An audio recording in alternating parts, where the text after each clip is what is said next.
জান্নাত চির সুখের ঘর, জান্নাত চির সুখের ঘর। যদি জানতে ওগো তুমি মায়া ঘেরা রঙিন পৃথিবী নয়তো সুখের খনি, মায়া ঘেরা রঙিন পৃথিবী নয়তো সুখের খনি।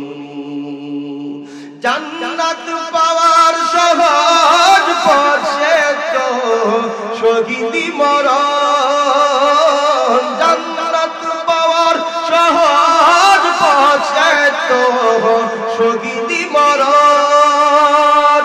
শহীদ হলে খুদার রাহে, শহীদ হলে খুদার রাহে, তবে জান্নাত পাবে তুমি মায়া ঘেরা রঙিন পৃথিবী নয়তো সুখের খনি। हकीकत से तो दुनिया बेखबर है, दुनिया की नमाइश पर नजर है। नमी गोयम के अज दुनिया जुदा बाश, बहर कारे के बाशी बा खुदा बाश। ला इलाहा इल्लल्लाह, ला इलाहा इल्लल्लाह, ला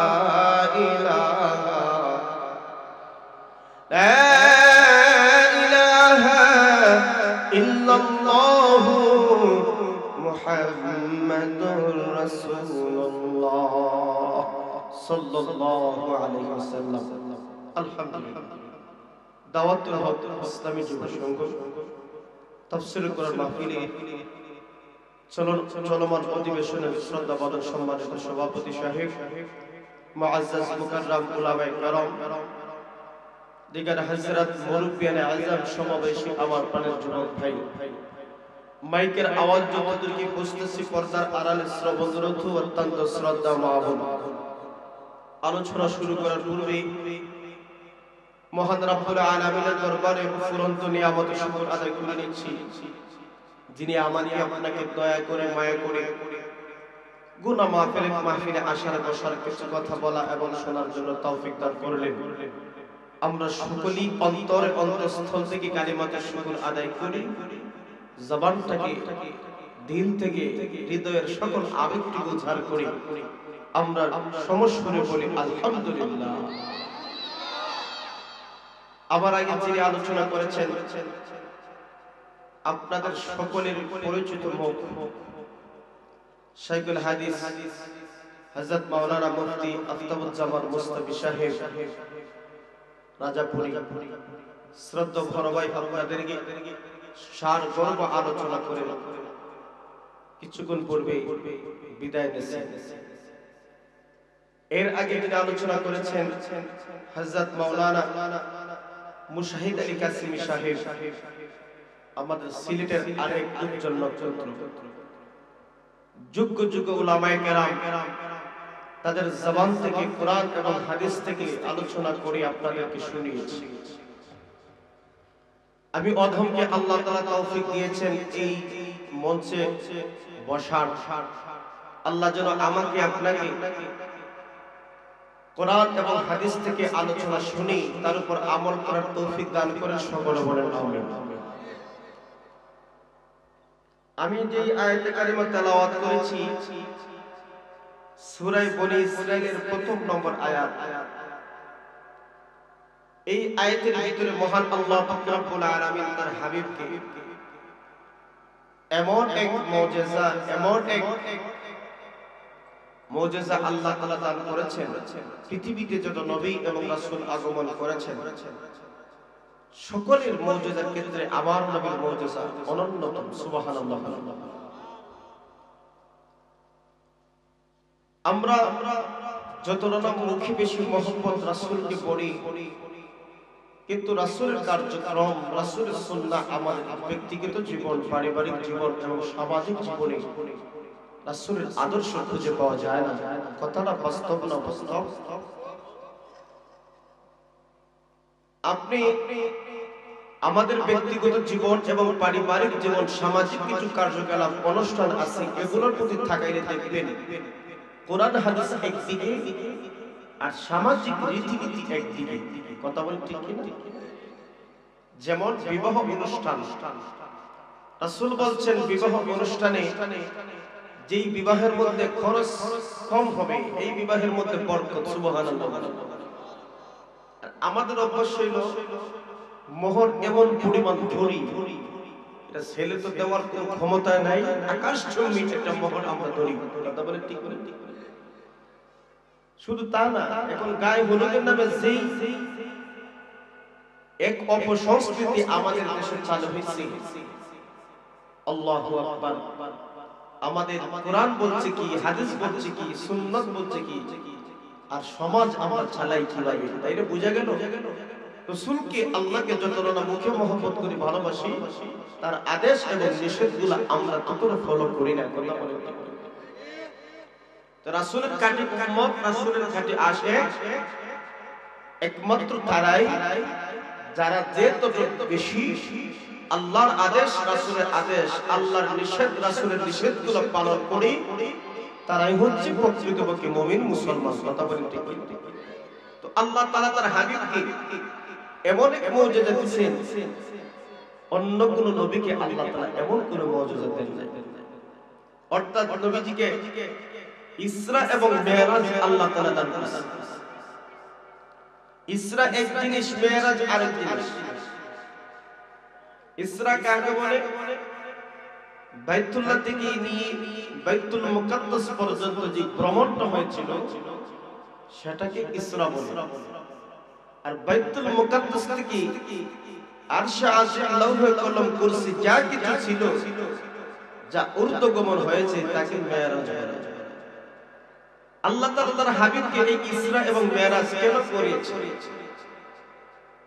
যেই বছরে নবীজি আপন দুইজন মারা যান, একজন নবীজির চাচা এবং আরেকজন ওনার কলিজার টুকরো বিবি খাদিজা রাদিয়াল্লাহু তাআলা আনহা, যেই বছরে তারা দুইজন দুনিয়া থেকে বিদায় হন, এই বছরটাকে চিন্তার বছর বলা। নবীজি বড় টেনশন, বড় চিন্তা, আমি কেমনে ওই লোকের কাছ থেকে বাঁচব। কাঁপতেছে ভয় ভয়, বলতেছে না না, আমি তো কোনো কিছু বলি নাই। কিন্তু পয়গম্বর সুলাইমান আলাইহিস সালাতু ওয়াস সালাম ওই মুহূর্তে ডাকতে বললেন, ওরে রাকাত, তুমি কি আমাকে চেনো? আমি কে? ওই রাকাত ডাকতে বলল, না, আমি আপনাকে তো চিনি না। তখন ওই সময় সুলাইমান পয়গম্বরের পরিচয়টা দিয়ে বললেন, আমি একজন আল্লাহর পয়গম্বর, একজন নবী। তুমি সত্য কথা বলো, নবীরা কারো উপর জুলুম করে না, অত্যাচার করে না, আমি তোমাকে কিছু করব না। রাকাত এবার আশ্বস্ত হয়ে বলল, পয়গম্বর সুলাইমান, আকাশের উপর যখন আপনার সিংহাসনটা উঠতেছে, আমি আশ্চর্য জিনিস দেখিয়া সুবহানাল্লাহ বলে যখন তাসবিহটা পড়লাম, আওয়াজ দিলাম, ওই সুবহানাল্লাহ শেষ করতে না করতে আপনার সিংহাসনটা এখানে নেমে গেল। এবার পয়গম্বর সুলাইমান আলাইহিস সালাম ডাকতে বললেন, হে রাকাত, তুমি মনে করো আমার সিংহাসন দামি, সুলাইমানের সিংহাসন দামি? না না না, সুলাইমানের সিংহাসন দামি নয়। সুবহানাল্লাহ শব্দ আমার আল্লাহ কত পবিত্র, এমন এক সত্তা, ওই আল্লাহর তাসবিহ কত দামি জানোনি? তুমি যে সুবহানাল্লাহ জিকির করলা, এই জিকিরের এত দাম, এত মর্যাদা, পয়গম্বর সুলাইমানের সিংহাসন চাইতে আমার আল্লাহ সুবহানাল্লাহর জিকির দামি। সুবহানাল্লাহ। এই জন্য আল্লাহ তাআলা সুবহান শব্দ দ্বারা সূচনা করেছেন মেরাজের ঘটনা, ইসরার ঘটনা শুরুতে সুবহান শব্দ বলেছেন। অর্থাৎ আল্লাহ বোঝাতে চায় পূর্ণ পবিত্র ওই সত্তা, যিনি তার গোলামকে, তার বান্দাকে রাতের অল্প সময়ে বাইতুল্লাহ থেকে বাইতুল মুকাদ্দাস থেকে আরশে আজিম দেখাইছেন। সুবহানাল্লাহ। এখানে আল্লাহ তাআলা এই যে সংক্ষিপ্ত একটা সফর আমার আল্লাহ আয়োজনটা করেছেন আমার নবীর জন্য। সুবহানাল্লাহ বলেন। যেইভাবে আপনারা বসছেন, এইভাবে ওয়াজের মধ্যে মূল আসে না, ভাব সব আসে না। চেয়ারে বইলি সুবহানাল্লাহ আলহামদুলিল্লাহ তোমার জুস আসে না, কথা বলতে ঠিক না? ঠিক ঠিক। আমার আল্লাহ আয়োজন করছে কার জন্য? আমার আপনার নবীর জন্য। চন্দ্রকে বলছেন স্টপ, আর আগাইও না, আমার নবী আসছে, কথা বলতে। সব কিছুকে আমার আল্লাহ নিয়ন্ত্রণ করে ফেলছেন, সব কার্যক্রম বন্ধ, কারণ আজ রাত্রিতে আমার হাবিবকে আমার দরবারে নিয়ে আসছি। তোমরা যদি সামনে যাও সময় বাড়বে, কথা বলে সব কার্যক্রম আল্লাহ তাআলা স্থগিত করে দিলেন, কারণ আমার হাবিব। সুবহানাল্লাহ বলতেন না? যার জন্য तमाम দুনিয়া আল্লাহ তাআলা সাজাইছেন, সেই হাবিব আজকে যাইতেছেন তার রবের সাথে মুলাকাত করতে। সুবহানাল্লাহ নাই? আজকে এই নবীকে আমরা মহব্বত করি না, এই নবীকে আমরা ভালোবাসি না, এই নবীর ভালোবাসা চেহারা নাই, এই নবীর ভালোবাসা আমার দাড়িতে নাই, এই নবীর ভালোবাসা আমার চুলেতে নাই, এই নবীর ভালোবাসা আমার পোশাকে নাই, এই নবীর ভালোবাসা আমার ব্যবসায় নাই, এই নবীর ভালোবাসা আমার লেনদেনে নাই, এই নবীর ভালোবাসা আমার বিবাহ অনুষ্ঠানে নাই, এই নবীর ভালোবাসা মানুষের কাজ করবে নাই। আল্লাহ পাক রব্বুল আলামিন আমার আপনার হাবিবকে ইসরা করাইছেন, অর্থাৎ আনন্দদায়ক ভ্রমণ। এই জন্য শুরুতে আপনাকে সুবহান শব্দ দ্বারা এই কথাটা বুঝাইলাম, আমার আল্লাহ সবকিছু করতে সক্ষম, আমরা মানুষ সবকিছু করতে অক্ষম। এই কথাটা মাথায় রেখে আশ্চর্য জিনিস যে করতেছি, এই জিনিস স্পষ্ট যখন আপনার অন্তরে আসবে তখন বলবে দূর হও, কারণ আমার আল্লাহ তো সুবহান সবকিছু করতে সক্ষম। কথা বলেন ঠিক কি না? এই জন্য শুরুতে সুবহান শব্দের কথা আপনাদেরকে বুঝাই দিলাম। মেরাজের রজনীর ঘটনা অনেক দীর্ঘ, অনেক লম্বা, এই জন্য সময় সংকীর্ণ। এই সময় সংকীর্ণের মধ্যে সব কথা বলা যাবে না, অল্প অল্প বলি উপকারী কথা। শুধু মেরাজের রজনী আমার আপনার নবীর শুধু সম্মান নয়, আমার আপনার নবীর শুধু মর্যাদা আমার আল্লাহ তাআলা নবীকে দেয় নাই, এর মধ্যে উম্মতদেরকে অনেক কিছু মেরাজের মাধ্যমে শিখাইছি। আল্লাহর নবী মায়ার নবী হযরত মুহাম্মদ রাসূলুল্লাহ সাল্লাল্লাহু আলাইহি সাল্লামকে নিয়ে যখন বুরাকের মধ্যে রওনা উপরতে যাইতেছে আমার আল্লাহ একটা বিশাল বড় পাহাড় দেখাইছেন, অর্থাৎ এটা হলো সিনাই পর্বতের পাহাড়। যেই পাহাড়ে আল্লাহ তাআলা পয়গম্বর মুসা আলাইহিস সালাতু ওয়াস সালামের সাথে কথাবার্তা বলেছিলেন, এই পাহাড়টাকে দেখাইছেন। সিরিয়া পাহাড় দেখাইছেন পয়গম্বরকে, উদ্দেশ্য একের পর এক একটা আল্লাহ তাআলা নিহিত করে রেখেছেন। আল্লাহর পয়গম্বর যখন আরেকটু সামনে যায়, হঠাৎ করে একটা বৃদ্ধা নারী আমার আপনার নবীকে সালাম দেয়। আল্লাহর নবী মায়ার নবী অভ্যাসগতভাবে সালামের জবাব দেওয়ার জন্য বলছেন, জিবরাইল ডাকতে বললেন পয়গম্বর সালামের উত্তর দিয়েন না। আরেকটু সামনে গেলেন, আরেকটু সামনে যেতে না যেতে একজন বৃদ্ধা আমার আপনার নবীজিকে সালাম দিলেন।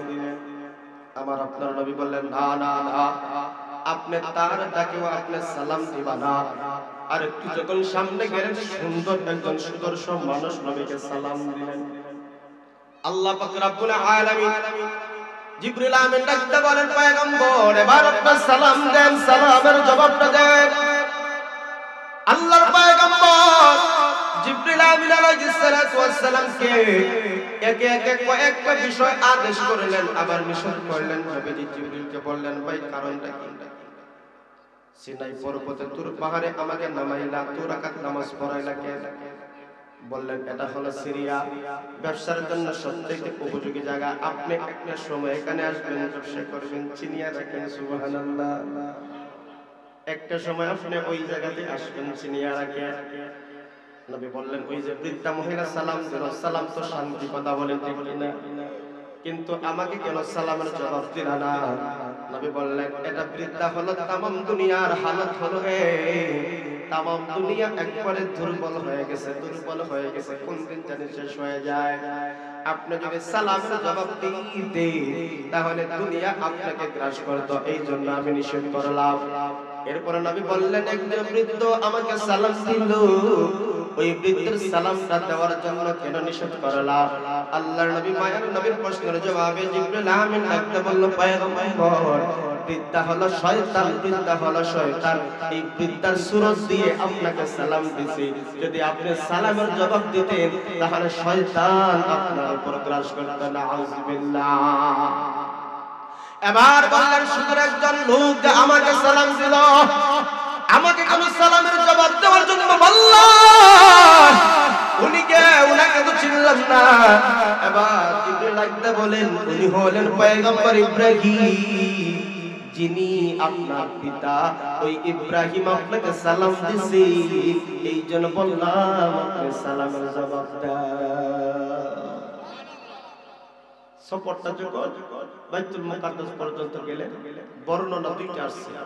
একটা হইল নবীজি ওই বাইতুল মুকাদ্দাসে যাওয়ার পরে নামাজের ব্যবস্থা করা হইল। নবীজি সকল নবী এবং সকল ফেরেশতাদের ইমামতি করছেন। আরেক বর্ণনা পাওয়া যায় নবীজি মেরাজ করে আইসা ওই জায়গাতে অবস্থান করলেন, নামাজ পড়াইছেন সকল নবীদেরকে এবং সকল ফেরেশতাদের ইমামতি করছেন। সুবহানাল্লাহ। আয়োজনটা করা হয়েছে এই জন্য, ওগো পয়গম্বর আমি কেন আয়োজন করলাম, উদ্দেশ্য হলো আপনাকে তামাম আম্বিয়াদের নেতা বানাবো। সুবহানাল্লাহ। সকল ফেরেশতাদের নেতা আমি বানাইব। এই জন্য নামাজের সময় হয়ে যায়, নামাজের সময় হয়ে যায়, এই সময় জিবরাইল আমিন একামত দিয়েছেন। একামত যখন শেষ তো জামাত শুরু। জিবরাইল আমিনকে আল্লাহ বললেন আমার হাবিবকে একটু আগে বাড়ায় দাও। আজকে সকল ইমাম, সকল নবীদের ইমাম হবেন, সকল নবীদের ইমাম হবেন, সকল ফেরেশতাদের ইমাম আমি আল্লাহ আমার নবীকে বানাইবো। তামাম দুনিয়ার মধ্যে আমি আমার বন্ধুকে সকল নবী এবং ফেরেশতাদের ইমাম বানায়া দিলাম। সুজুদ রাহমাতুল লিল আলামিন মসজিদে ও শুদ হামারো জমিন সৈয়দুল কাওনাইনে খাতমুল মুরসালিন আখিরামত বুদ ফখরুল আউয়ালিন সুজুদাস রাহমাতাল লিল আলামিন মসজিদে ও শুদ হামারো জমিন সৈয়দুল কাওনাইনে খাতমুল মুরসালিন আখিরামত বুদ ফখরুল আউয়ালিন। আমার আল্লাহ তাআলা আমার আপনার নবীকে এত সম্মান, তোমার দাদা এত সম্মান, তোমার দাদা দিয়েছি, তামাম দুনিয়ার মধ্যে নেতা বানিয়ে দিয়েছেন। তামাম দুনিয়ার মধ্যে সকল আম্বিয়া আলাইহিস সালাতু ওয়াস সালাম, সকল ফেরেশতাদের নেতা বানাইছেন, নবীদের নেতা বানাইছেন আল্লাহ তাআলা। সকল নবীদের নেতা আল্লাহ তাআলা ওই দিন বানায়া দিলেন। এই জন্য কত দামি হইলাম আমরা, কত দামি নবী পাইলাম আমরা, কত নবীর উম্মত হইলাম আমরা। প্রাণের বন্ধুগণ, আল্লাহ পাক রব্বুল আলামিন ওই জায়গার নবীকে সম্মান দেওয়ার পরে প্রথম আসমানে নিলেন, দ্বিতীয় আসমানে নিলেন, তৃতীয়, চতুর্থ, পঞ্চম, ষষ্ঠ, সপ্তম আসমান পর্যন্ত আমার আল্লাহ নবীজিকে মেরাজ করাইলেন, ঊর্ধ্বগমন করাইলেন। এখানে অনেক কথা আছে, অনেক কথা আছে, সময় কম, এই জন্য সব কথা বলা যায় না। আল্লাহর নবী মায়ের নবী প্রথম আসমানে যায়, প্রথম আসমানে দরজা কেউ খুলে না। জিবরিল বললেন দরজা খোলো। উপর পক্ষ থেকে জবাব আসলো কে? বলা হইল আখিরি নবী পয়গম্বরকে আল্লাহ দাওয়াত দিয়েছেন, অনুমতি আছে, দরজা খোলো। ফেরেশতারা দরজা খুলে দিল, মারহাবান তাইয়িবান ওয়েলকাম জানাইল। এইভাবে একে একে সাতটা দরজা খুলে দেওয়া হইল। সাত আসমান পর্যন্ত নবীকে দেখানো হইল, জান্নাত দেখানো হইল, জাহান্নাম দেখানো হইল। শুধু তাই না, জান্নাত জাহান্নাম আমার আপনার নবীকে দেখানো হইল। লৌহ কলম আরশ কুরসি সব কিছু আমার আপনার নবীকে দেখানো হইল। জাহান্নাম যখন নবীজি ভ্রমণ করলেন, জাহান্নাম ভ্রমণ করার অবস্থা দেখলেন। কিছু কিছু মানুষ নিজের শরীরটাকে বড় বড় লম্বা লম্বা নখ দিয়ে নিজের শরীরটাকে চিরতেছে, ফিরতেছে, গুস্তগুলা খাইতেছে। আমার আপনার নবী মায়ার নবী জিবরিলকে ডাইকা বললেন, হে জিবরিল ভাই, ওরা কারা নিজের শরীরটাকে এইভাবে চিরতেছে, গুস্তগুলা খায়? এবার জিবরিল ডাইকা বলেন, এরা হলো আপনার গুনাহগার উম্মত, এরা হলো আপনার গুনাহগার উম্মত। নবী ডাকতে বললেন তাদের এরকম শাস্তি কেন? তখন জিবরিল ডাকতে বলল তাদের অভ্যাস ছিল দুনিয়া দুনিয়ার মধ্যে তারা একজন আরেকজনের চুগলখড়ি করত, একজন আরেকজনের পিছনে পরনিন্দা করত।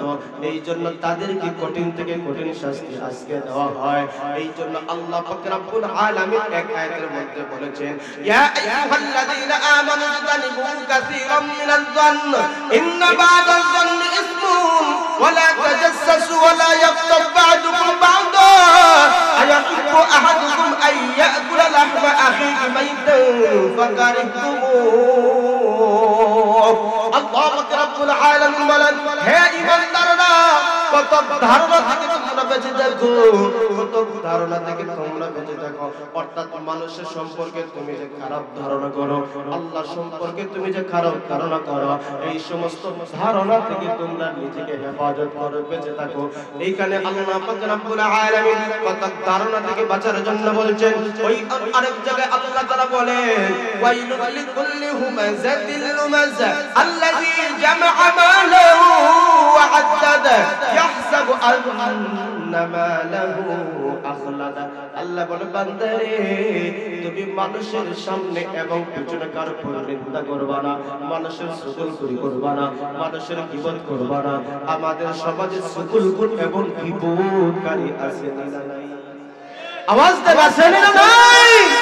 আজকে দোকানে বৈশা মানুষের গীবত করে, আজকে বাজারে বৈশা গীবত করে, হাটে বৈশা গীবত করে, মানুষ বিভিন্ন জায়গায় একজন আরেকজনের গীবত এরকম আছে না নাই? আজকে এমন কোন পরিবেশ পাইবা না, এমন কোন জায়গা পাইবা না, দুইজন এক জায়গায় জমা হয়, তৃতীয় পক্ষ আরেকজনের গীবত শুরু হয়ে যায়। এক জায়গায় মজলিস শুরু হয়, এই মজলিসে আরেকজন নাম ধরে গীবত হয়, আছে না নাই? আজকে সমাজটা গীবতে ভরপুর হয়ে গেছে, আজকে সমাজে চুগলখড় বেড়ে গেছে, আজকে সমাজে পরনিন্দা হয়ে গেছে। এই জন্য গীবত থেকে জবানটাকে পবিত্র রাখতে হবে, গীবত থেকে নিজের জিহ্বাটাকে পবিত্র রাখতে হবে। আল্লাহর নবী মায়ার নবী বলেন, হে আমার উম্মতের দল, আমি নবী তোমাদেরকে বলে দিই, তোমরা যদি দুইটা জিনিস থেকে আমি নবীকে জিম্মাদারি দিতে পারো, আমি নবী বলতেছি, আমি নবী তোমাদেরকে জান্নাত পর্যন্ত নিয়ে যাব। আল্লাহ নবী বলেন, বান্দা বান্দির দল, তোমার জবানটাকে হেফাজত করবা, তোমার লজ্জাস্থানকে তুমি হেফাজত করবা।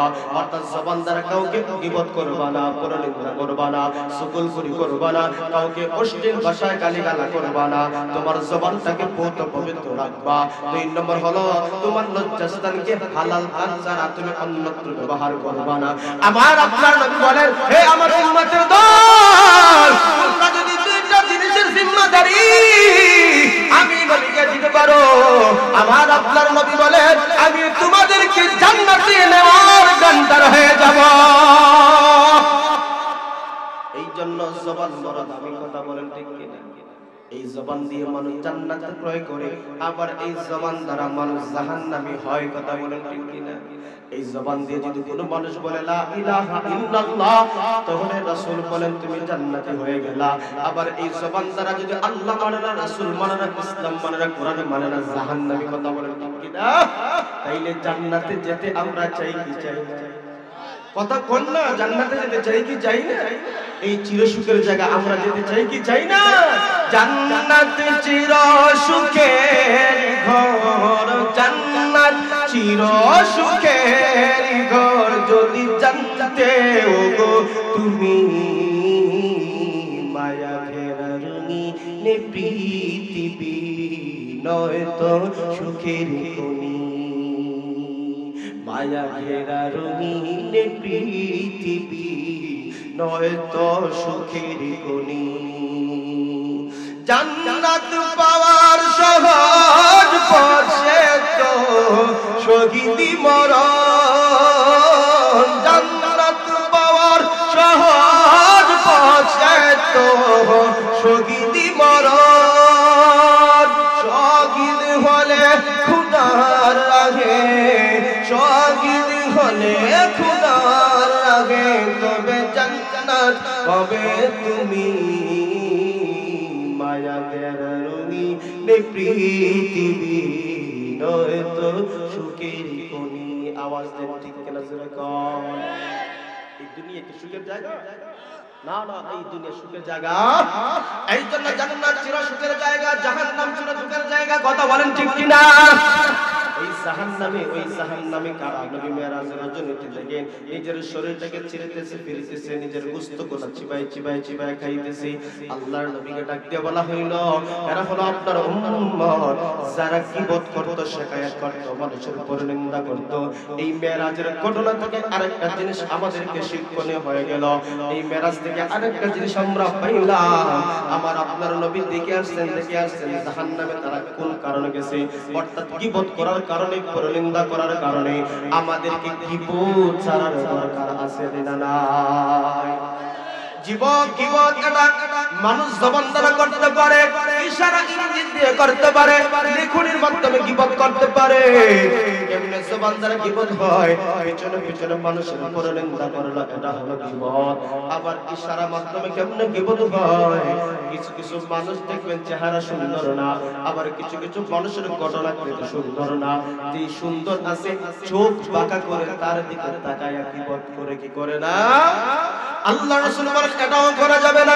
শুধুমাত্র একটা জিনিস করতে পারবা, সেইটা কি? আমার নবী বলে দিয়েছেন, তোমার সন্তান যখন স্কুলে পড়ে, মাদ্রাসা পড়ে, কলেজে পড়ে, ভার্সিটিতে পড়ে, তোমার সন্তান যদি সঠিকভাবে লেখাপড়া করে না, তোমার সন্তান যদি তোমার ঠিক মতন কথা মতো চলে না, ওই সময় উস্তাদ তোমার ছাত্রের বিরুদ্ধে অর্থাৎ বাবার কাছে গীবত করতে পারে। এটা জায়েজ। কথা বলে ঠিক নেই? ছেলে লেখাপড়া যায় না, স্কুলে যায় না, মাদ্রাসা যায় না, অসৎ পথে চলে, গাঁজার সাথে আসক্ত হইতেছে, মদের সাথে আসক্ত হইতেছে, বিপদগামী হইতেছে, ওই সময় ছাত্রের বিরুদ্ধে বাবার কাছে অভিযোগ দিতে পারে, কারণ তার ভবিষ্যৎ বাঁচানোর জন্য। কথা বলতে তার ভবিষ্যৎ বাঁচানোর জন্য এটা জায়েজ আছে। কিন্তু কোন মানুষকে হেয় প্রতিপন্ন করার জন্য, কোন মানুষকে সমাজের মধ্যে নিন্দার পাত্র বানানোর জন্য গীবত হারাম। কথা বলতে সেটা হারাম, সেটা হারাম। জাতিকে বাঁচানোর জন্য অনেক সময় বলেন হুজুর উলামায়ে কেরাম মাইক পাইলে এক আলেম আরেক আলেমের সমালোচনা করে। কথা বলে ঠিক না? কোন আলেম যদি ওয়াজের মধ্যে ভুল করে, তখন এই ভুলটা শুধরিয়ে দেওয়া এটা আরেকজন বিজ্ঞ আলেমের উপর দায়িত্ব এসে যায়। কথা বলে ঠিক না? কারণ এই ভুলটা সমাজ জেনে ফেলেছে, তো ওই মাইকের মাধ্যমে যাতে সকল মানুষ সঠিকটা বুঝতে পারে, এই জন্য এই সমালোচনা করা যায়। উদ্দেশ্য হলো সমাজ যাতে ভুলটা শিখে ভুল পথে না পারায়, সঠিকটা জানুক, সঠিকটা বুঝুক, এই জন্য এই সমালোচনা জায়েজ আছে। দেখবেন অনেক সময় সরকারের সমালোচনা হয়, এমপি মন্ত্রীর সমালোচনা হয়, ভুল মেসেজ যখন জনগণকে দেয় তখন মানুষ সোচ্চার হয়ে তার সমালোচনা করে। উদ্দেশ্য হলো সমাজটাকে বাঁচাতে হবে, দেশকে বাঁচাতে হবে, কারণ এই ভুল মেসেজ থেকে আমাকে সঠিকটা বলতে হবে, সঠিকটা দিতে হবে, মানুষের কল্যাণকর হতে হবে, জাতির উপকার হতে হবে। এই ধরনের সমালোচনা জায়েজ আছে। আর মানুষকে নিন্দা করা, মানুষকে ছোট করা, মানুষকে সমাজে হেয় পাত্র বানানো, এই সমালোচনা জায়েজ হবে